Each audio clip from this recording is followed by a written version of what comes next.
Hey Coach, this is Coach Simpson. Welcome to my YouTube channel. If this is your first time visiting, I've got a website at fbcoachsimpson.com that's got a lot more in-depth information, or you can just search this channel where you'll find information offensively, defensively, and then head coaching materials as well. One last real quick announcement. We'll get into today's topic. This is membership month over at my website. This is the first month I've offered memberships, and I've got about 50 coaches so far that have taken advantage of this. The reason I bring that up is because if you join the membership group, you get a free book.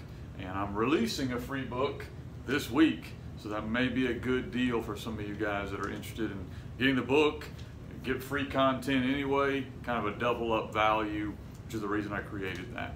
All right, so let's talk quickly about what I want to go through this week. I'll be addressing what I call the art of the tag. We teach a lot of our plays as concepts.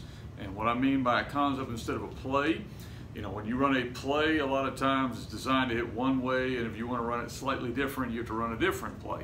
Well, football has changed and adapted, I think, over the past 20 years to now where people are teaching concept type plays. So instead of calling 34 dive, where it's the 3 back through the 4 hole, you know, that's kind of the old school way of doing things. Now people will call plays like strong lead. Okay, where we're going to lead to the strong side, and the whole will change depending on the defense.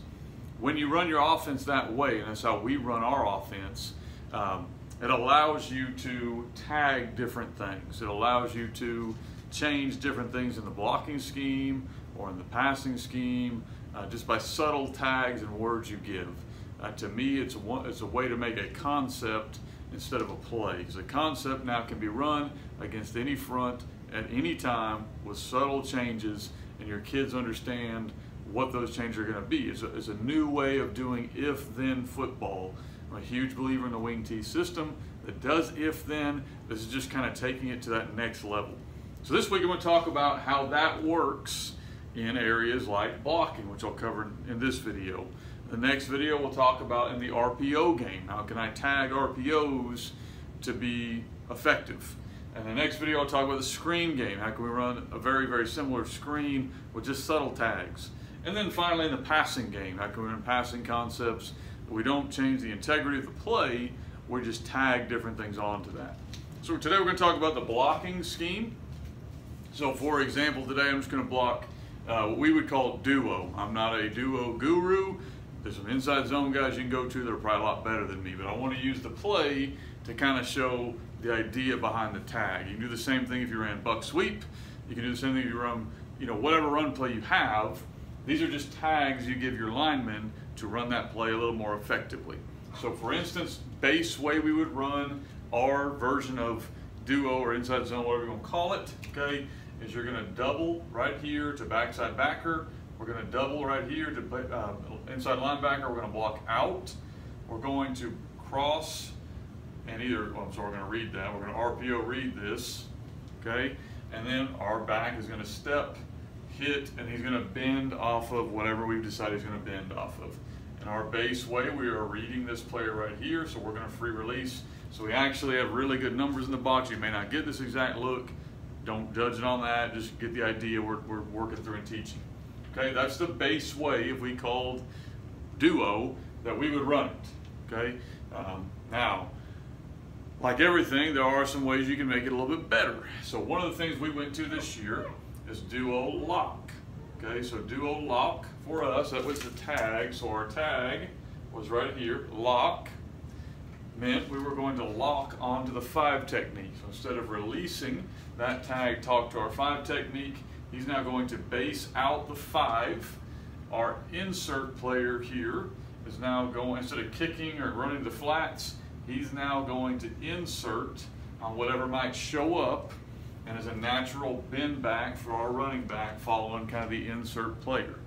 Same play, we just use the tag lock to make sure we're locking onto this 5 technique, which in this front we probably would prefer to do, okay? And now we get the same look, blocked up a little bit better. We want to take the read off of our quarterback, okay? Another tag we would have would be, in this look, would be tug. Okay, tug for us is going to put the tackle under the guard. Okay, the tackle under the guard. So on the strong side right here, we can double team this tackle. Let's say that we would rather just kind of full block him. We would make a tug call, tackle under guard. We'd block out. Our tackle would skip pull underneath. You're getting the same two guys blocked, so we're getting these two guys blocked with these two guys, but instead of doubling to him, we're going to get the little tug call and get him blocked. Our running back, now we don't call lock on this. Everybody else follows our same rules. Double backside backer, we're in the flats on the read, blocking out. Running back now knows we're kind of designing the play now to hit in that gap. So we call our tags, generally, we're working to tag them in. Another tag we could run would be kick. If we didn't want to have to read it with an RPO, go back to normal here. Okay, went to normal, we're going to double to here. Okay, we can go kick. So now we're telling this player right here on kick, we're going to kick the end. The end's coming upfield, we're going to kick him. The thing's probably going to bend right back through there. So again, it's one play, but we're changing the blocking by adding in some tags.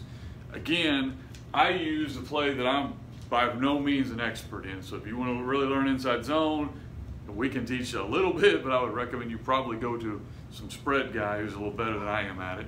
But what we like about a play, like inside zone, is that you can tag different things to it. We do the same thing in all of our blocking schemes on all of our runs, which means if you're going to do that, you can only have a few run concepts. So we live by the rule of 3. We have 3 strong side runs. We have 3 quick side runs. That's 6 total runs. But inside of each, you start getting into these tags right here, and then I'll get into the RPOs, and that 6 in your playbook turns into just an unlimited amount. It's just limited by your imagination and by your ability as a play caller. It's been really good to us. Maybe it'll be good to you guys. You can take something to go from it. Don't forget, next couple videos this week, I'm going to be talking about RPO game, how to tag that. Screen game, passing game, same concepts here. We're going to tag one different play and make it mini plays. Don't forget, this is membership month over at my website, and kind of a special bonus for those of you who join now. I have a fundraising book, so if you decide you want to become a member, that can be your free book if that's something you would like. Appreciate your time.